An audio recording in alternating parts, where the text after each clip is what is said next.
We're talking with Dan Shelley, who is the incoming executive director of the Radio, Television, Digital News Association, RTDNA. Dan, thank you so much for coming to WITF today. Thank you, Tim, for having me.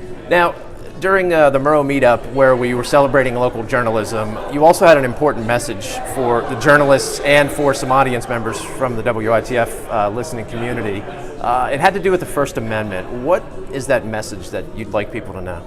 The message is that we're seeing an increased level of vitriol against the news media in general and specific reporters, which began a couple of years ago. Well, it began many years ago, but it intensified a couple of years ago during the presidential campaign, mostly with the national news media being viewed as the villain, if you will, by a large segment of the community, of the country. Now that is permeating down to the local journalism level, the local journalist level. And we're seeing increased numbers of harassment, threats, assaults, arrests of reporters simply for trying to do their jobs. And that's wrong.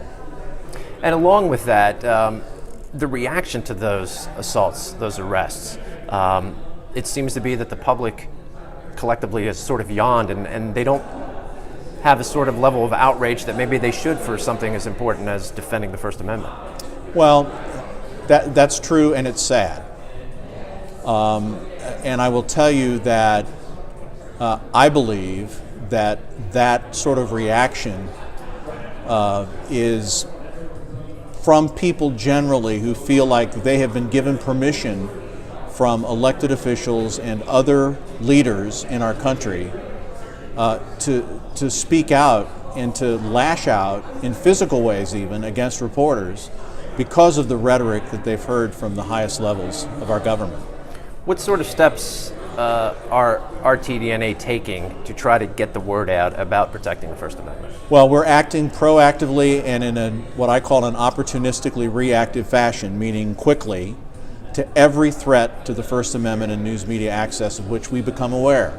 We're speaking out against it, we're getting the word out to the public, and we're emphasizing the point, and I think this is the most critical thing.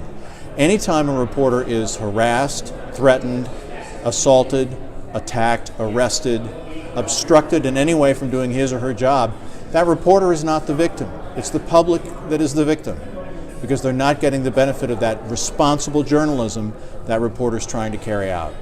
And along with getting the word out, is there anything else that the organization can do? We want to help news organizations be more transparent and more open to their audiences about here's what we have to go through to get this story, to present this to you. Not only did we try to call the mayor 20 times to get a response and didn't, we're going to show you our reporter calling the mayor and getting hung up on. You know, people have to see what goes into these news reports that they tend too often not to believe because they don't think the reporters really did try to reach out to the mayor, for example, or whatever. But journalists who act in a responsible way, and by that I mean fact-based journalists trying to obtain and report the truth in a fair manner, they do go through obstacles each and every day to try to act responsibly. And the public needs to understand that better, and we need to help them. What can the public do to help defend the First Amendment and the freedom of the press? Reach out to their members of Congress, reach out to their elected leaders at the local level, reach out to anyone who will listen and tell them, I like my local TV station news department. I like my local newspaper. I like my local public radio station or commercial radio station. I trust them. Please help them do their jobs. Please help them avoid being obstructed in the course of their trying to practice responsible journalism. Anything else you'd like to add to?